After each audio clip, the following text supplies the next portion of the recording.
안녕하세요. 대기업 이세훈입니다. 자, 오늘은 민주당에서 토큰 증권 법안을 발의했다라는 소식이 장중에 전해졌었고요.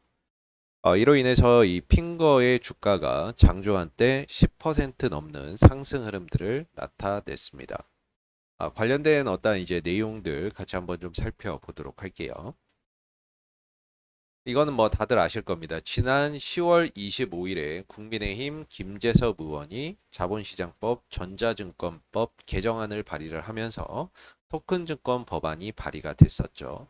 현재 이 법안은 정무위원회 회부된 이후에 10월 28일 회부된 이후에 현재 약 한 달이 다 되어가는 시간 동안 상정조차도 안 되어 있는 그런 상황입니다.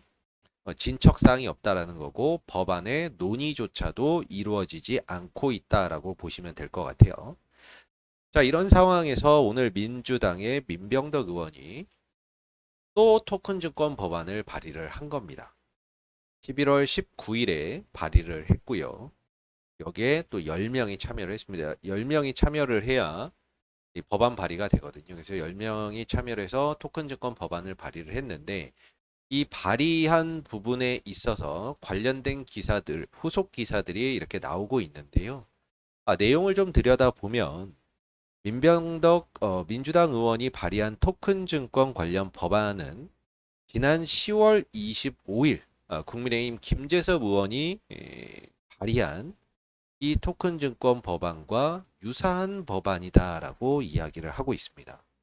나아가서는 2023년도 7월 21대 국회에서 바로 윤창현 의원이 발의했던 그 토큰 증권 법안과도 사실상 같은 것으로 나타났다라고 이야기를 하고 있는 거죠. 쉽게 말하면 김재섭 의원이 발의한 이 토큰 증권 법안도 윤창현 의원이 발의한 법안과 큰 차이가 없는데 이번에 민병덕 의원이 발의한 토큰 증권 법안도 역시나 윤창현 의원이 발의한 법안과 큰 차이가 없다라는 거죠. 쉽게 말하면 윤창현 의원이 발의했던 법안, 민병덕 의원이 발의했던 법안, 김재섭 의원이 발의했던 법안이 사실상 다 비슷비슷한 거다라고 볼 수 있습니다. 되게 웃긴 거는 그럴 것 같았으면은 21대 국회에서 이 토큰 증권 법안을 통과를 시켰어야 됩니다. 근데 지난 2023년 7월 달에 이 법안이 발의되고 나서 논의조차도 되지 못하고 회기가 종료돼서 자동으로 폐기가 됐습니다. 자, 그거를 10월 25일에 김재섭 의원이 다시 발의를 한 겁니다. 다시 발의를 한 거예요, 이거를. 이걸 발의를 했는데 상정을 시켜놨는데 지금 상임위원회에 이렇게 상정을 시켜놨는데 한 달이 지나도록 논의조차 하지 않고 있다라는 겁니다. 자, 그런 상황에서 또, 또 같은 법안을 또 발의한다? 이게 얼마나 비효율적인 업무 그 행태입니까, 이게? 굉장히 비효율적으로 업무를 하는 거죠. 같은 법안이 지금 몇 개가 나온 겁니다. 두 개가 나온 거죠. 중요한 건 이전에 나왔던 법안을 비슷하게 해서 또 나온 거예요. 이게 법안이 이게 만약에 이제 회부가 되게 되면 결국에 이제 상임위원회 그 소위 법안 소위로 넘어가거든요. 상정이 되면 이제 그 법안 소위로 넘어가서 거기 입법 전문가들이 이 법안에 대한 검토를 하고 보고서를 작성을 하고 그 보고서를 바탕으로 해서 법안 소위 위원들이 뭐 이제 심의 과정이나 이런 것들을 거치죠. 그래서 이게 뭐 괜찮다 그러면 이게 상임위원회 전체 회의로 갑니다. 상임위 전체 회의로 가서 이제 통과가 되면 이제 법사위로 가는 건데 사실상 이 법안 소위에서 그냥 통과돼서 상임위로 올라가면 이거는 웬만하면 통과가 됩니다. 왜냐하면 이게 여야가 합의해서 법안 그 소위에서 통과가 된 거기 때문에 상임위에서 뒤집어질 일이 거의 없습니다. 그래서 법안 소위만 통과를 하면 상임위 통과해서 법사위로 넘어가는 거죠. 그렇게 이제 넘어가게 되는데 결국에는 이제 이 법안들이 다 비슷한 법안이라는 거죠. 민주당 법안도 그렇고 국민의힘 법안도 비슷한 거예요. 그렇다 보니까 이걸 뭐 각각 별도로 또 심사를 하지는 않겠죠. 심의나 이런 것들을 하지는 않을 거고 결국엔 또 병합할 겁니다. 그럼 이 병합 심사를 하게 될 텐데 결국에 또 이 병합 심사를 하게 되면 둘 중에 한 명이 또 대표 발의자가 될 거예요. 그리고 여기에 각각 참여했던 의원들이 다 또 법안 심사의 어떤 이제 그 참여자로 등재가 되겠죠. 결국에는 제가 개인적으로 생각하기에는 국회의원들이 실적 쌓기 하는 게 아닌가라는 생각이 심하게 듭니다. 이런 건 좀 반성해야죠. 왜 이렇게 일을 좀 비효율적으로 합니까? 이미 있는 게 있는데, 이미 지금 이제 회부된 게 있는데, 이건 논의조차도 하지 않고 또 민주당에서 또 새로운 법안을 또 내. 그렇다고 다른 것도 아니고 크게 차이가 없는데, 이게 얼마나 비효율적인 일입니까? 이런 건 좀 반성해야 됩니다.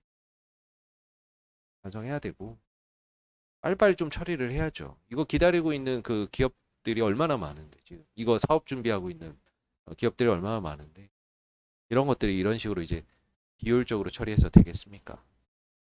근데 이게 만약에 이제 병합심사나 이런 부분들로 가게 되면, 병합심사나 이런 부분들로 가게 되면은, 그래도 이제 뭐라고 해야 될까요? 뭐, 법안 처리나 이런 것들이 조금 속도가 붙지 않을까. 이런 이제 기대는 한번 해볼 수 있지 않을까라는 생각이 듭니다.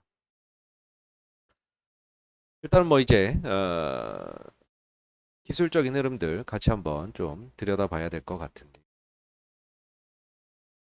오늘 보면 이제 핑거가 종가상으로는 1%좀 하락으로 마감이 됐습니다. 장중에는 한 10%좀 넘게 상승을 했었는데 윗꼬리를 길게 달고 좀 내려온 그런 이제 형태죠. 쉽게 말해서 이제는 어떤 법안이 발의됐다라는 이슈만으로는 지난 9월 달이나 10월 달 같은 이런 상승이 나오기가 어려워졌다라고 보면 됩니다.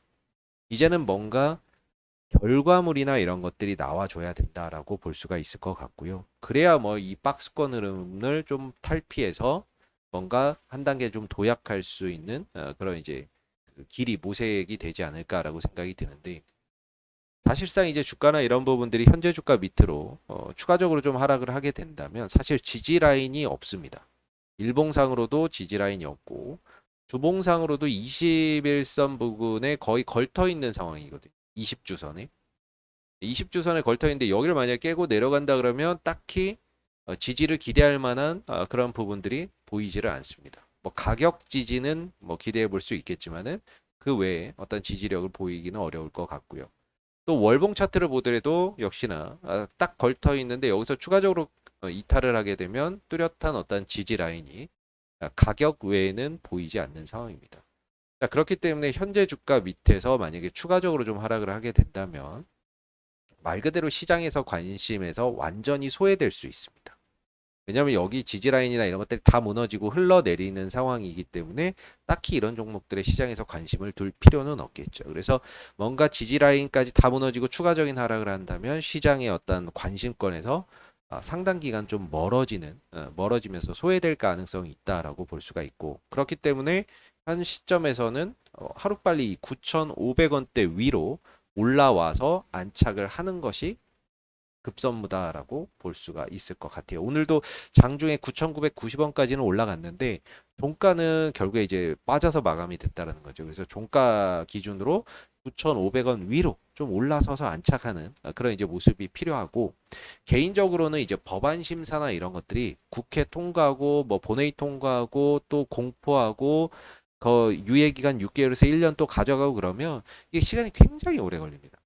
그만큼 이제 어, 법안 통과가 시간이 오래 걸린다는 거죠. 그렇기 때문에 이제 기술적인 관점에서 보면 현재 시점에서 기대할 수 있는 최선은 제가 봤을 때는 그냥 박스권이라고 생각이 들고요. 이제 박스권 흐름이죠. 위로는 13,000원, 아래로는 9,500원. 이 흐름을 계속해서 유지를 하면서 한 번씩 토큰 증권 관련 이슈나 또는 디지털 화폐 관련주로도 핑거가 손꼽히죠. 내년 1월인가요? 2월 내년 초에 한국은행이 CBDC 관련 테스트에 나서는데 그런 어떤 이슈가 있을 때마다 박스권 상단에 한 번씩 진입을 하면서 요 13,000원에 좀 근접을 하면서 이런 이제 박스권 흐름들을 그려가는 것이 가장 기술적인 흐름상 최선이 아닐까라고 생각이 드는 부분입니다. 그래서 이제 현 시점에서 오늘 이제 분봉이나 이런 것들을 좀 보게 되면 이렇게 거래량이 쫙 들어왔거든요. 양봉에서 거래량이 이렇게 쫙 들어왔죠. 그리고 떨어질 때는 거래량이 상대적으로 적었고 또 추가적으로 올라갈 때 양봉에서 거래량이 쫙 들어오고 이후에 조정을 받거나 이때는 거래량이 없었어요. 그래서 거래량이나 이런 부분들이 최근에 현재 가격대에서 좀 들어오는 모습들이 보입니다. 지난번에도 11월 19일에도 역시나 이제 한번 들어왔었고 이틀 뒤인 오늘도 이렇게 거래량이 한번 좀 들어왔었는데 일단은 이렇게 상승할 때 거래량이 들어오고 조정받을 때 거래량이 없다는 점, 또 상승할 때 거래량이 들어오고 조정받을 때 거래량이 없다는 점에서 다시 한 번 더 이 9,500원의 회복 시도를 이후의 흐름에서 한번 해 나가지 않을까라고 기대가 되는 부분이고요. 그래서 9,500원대 위로 좀 안착하는 그런 이제 흐름들이 좀 나온다면 주가가 좀 더 탄력성 있게 움직임을 가져갈 가능성을 우리가 기대를 해볼 수가 있겠죠. 현재 흐름은 말 그대로 흘러내리다가 반등 한 번 정도 나온 거고 이걸 이제 9,500원대 위로 올라가서 안착하게 되면은 박스권 흐름이 추세가 유지되면서 이제 탄력이 나오게 되면 좀 더 강하게 움직임이 나올 수 있다는 점에서 현재로서는 9,500원의 어떤 회복 여부가 좀 중요하지 않나라고 생각이 되는 부분입니다. 항상 뭐 오늘 이제 이 민주당에서 토큰증권 법안 발의 관련 내용들 같이 한번 좀 살펴봤고요. 기술적인 관점은 제 개인적인 어떤 주관이 많이 들어간 부분이다 보니까 항상 참고적으로만 바라봐 주시면은 감사하겠고요. 오늘 영상은 여기서 마무리하도록 하겠습니다. 감사합니다.